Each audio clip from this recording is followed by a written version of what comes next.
I started this gangster shit. And this the motherfucking thanks I get. Hello. I started this gangster shit. And this the motherfucking thanks I get. Hello. If you're enjoying this content, hit that subscribe button and join us. We want you here. These are the people who are making comic books in the mainstream for children. I want you to understand that. Welcome to Comic Artist Pro Secrets. I'm Ethan Van Sciver, 30-year veteran of the comic book industry, and 20 of those years I spent at DC Comics, but I've never heard of Shannon Hale. Never met Shannon Hale, and have no real idea about Shannon Hale beyond what I've read here in this fantastic article on Bounding into Comics by the great John F. Trent. There he is, who is no relation to John F. Kennedy. I don't know why he would be, but Jonathan F. Trent wrote this article here and has done a little bit of a deep dive on a person named Shannon Hale who writes comic books for Marvel and DC and would feel so bold as to express this thought, which would seem to be antisocial anywhere except for the mainstream comic book industry in the year 2023, when this kind of thing is bog standard. And Shannon Hale, even though this is a repulsive, weird kind of sentiment for somebody to bring up, especially somebody who is herself Caucasian, is not particularly exceptional. In fact, I think Shannon Hale kind of defines the norm. Okay, this is the atmosphere, this is the temperature of the room when you enter the mainstream comic book industry. It's disgusting for normal people, for people who are not focused and obsessed on the color of their skin. They don't find it a matter of pride, or they don't find it a matter of anything to denigrate themselves over or to become activists about. It's pretty alarming. I mean, this is just kind of an alarming sentiment to just be sitting down and go, Utah? What do you mean, the state of Utah? It's just too white in Utah. By the way, full disclosure, I was born in Provo, Utah, and it's beautiful. From what I remember, I haven't been back there, but I have memories of glorious, wonderful Provo, Utah, from whence the Osmond brothers came. Remember Donnie and Marie Osmond and their entire family of like 13 kids? I remember because my dad was a house painter and he painted one of the Osmonds' houses. It wasn't Donnie or Marie. It was one of the lesser Osmonds. It was like Jimmy Osmond or something like that. But I do remember that. Here is Shannon Hale interviewing with Brandon Sanderson, who is also, I believe, LDS. So maybe he derives from Utah. Probably. That's where all LDS people are from. Now, I want you to understand that the reason why I don't know Shannon Hale, okay, is because Shannon Hale isn't making books for me. Her work isn't for me. It is for whoever this would be for here. Diana and Nubia, princesses of the Amazons. Here we have, isn't this interesting? Diana's eye line is downwards at the African-American woman. The African-American woman is on her knees, looking up at the Caucasian superheroine. What exactly is this meant to imply? Shannon, you bigot, what exactly does this mean?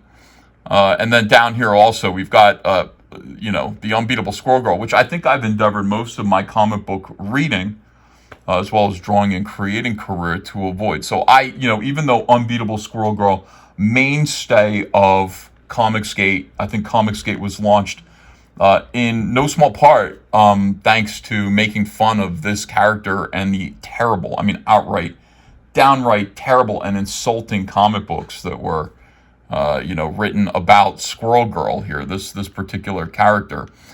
Imagine for one moment that this person, a person who is tweeting out things like this, and of course the great Jonathan F. Trent of Bounding into Comics only had to do probably a pretty shallow dive of this person's Twitter in order to find just examples like this. You've got white men in this country for a couple hundred years.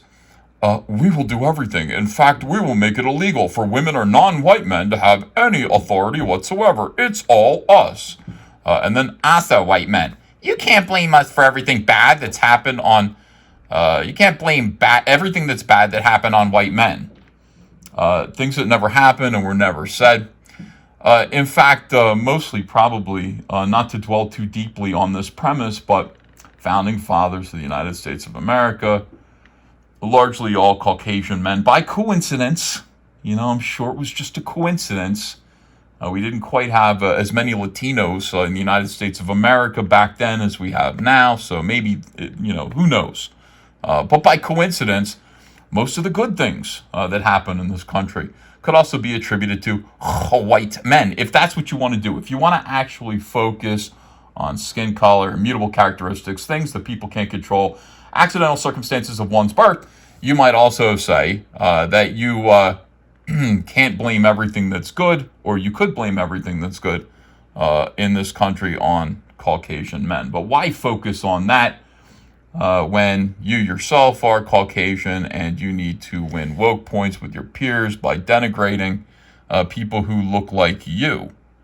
I don't feel represented by this tweet, frankly. I thought it was all about, what you look like and feeling represented.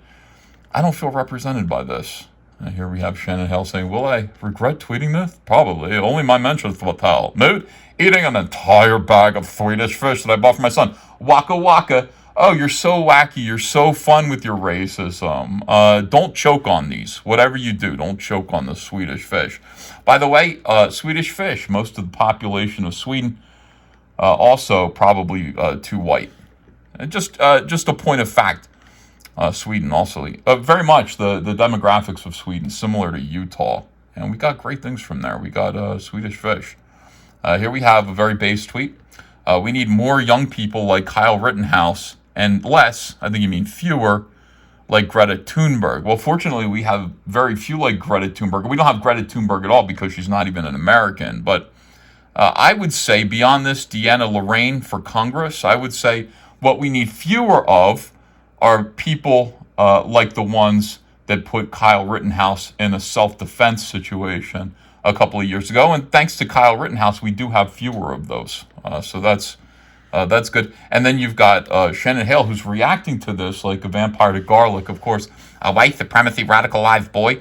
Now, you can't prove that young Kyle Rittenhouse, who was an all-American, salt-of-the-earth young man, is a white supremacist. To these people, anybody who isn't constantly on their knees groveling over the color of their skin, if it is pastier than not, is a supremacist rather than just, ambivalent,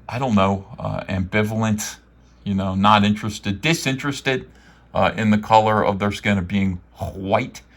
These people are just as bad. It's the other side of the coin. They see the color of your skin right away and they make a judgment about you, and that judgment is that you are American History X, I guess.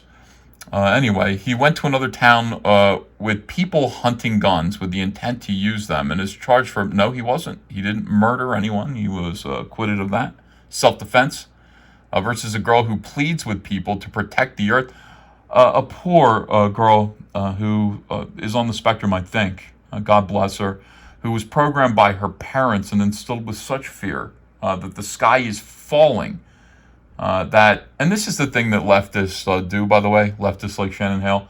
They basically program children with nonsense propaganda. They program them with leftist dogma. And then when the children just repeat, like they parrot what their parents taught them, these adults sit around and pretend that it's wisdom coming from the mouths of babes. I will say this to you: kids are idiots and they don't know anything, and it's not their fault. They just don't know anything yet. They're kids, and we shouldn't listen to them at all. We should mostly tell them to hush up. Back in the old days, they'd say, kids should be seen and not heard. I agree. All right. So anyway, you can expect a lot of stuff like this, a lot of nonsense. Understand that these radicals who are sitting there talking about Black Lives Matter, talking about Antifa, talking about taking up arms against people because of for political reasons. These are the people that are, look at this, look at the books, look at the comics that you know to avoid because they're coming from poisoned minds.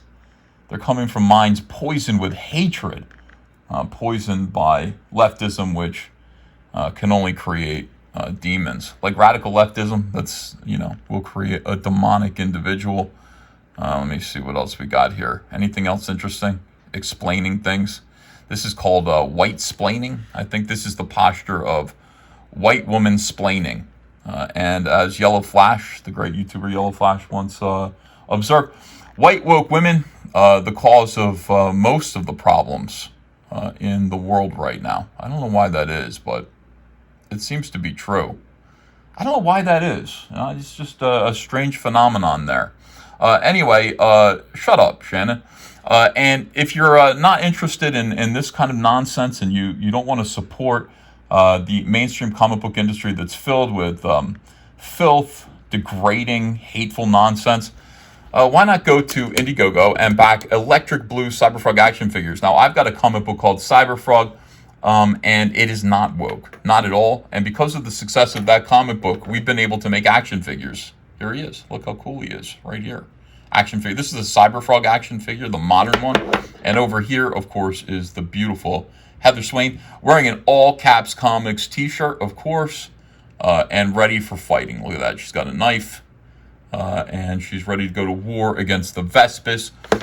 Do me a favor, consider backing this Indiegogo campaign or any Cyberfrog campaign. Go to our eBay store, support comics that are non-woke, and of course that are non-mainstream, that are independent. We appreciate you. Hey, thanks for watching this video. If you enjoyed it, please leave a like, subscribe, and I'll be back with another one soon. Take care. New from All Caps Comics, Cyberfrog Blacklight posters. 3 new velvet flocked Cyberfrog posters with vibrant fluorescent ink. Back them today, only on Indiegogo. Come follow me on Twitter. New from All Caps Comics, Rainbow, the Brute, the last real man in Fairyland. A tale of prismatic pain, a spectrum of brutality, and a pretty good dad. Choke slam a unicorn by backing it today, only on Indiegogo.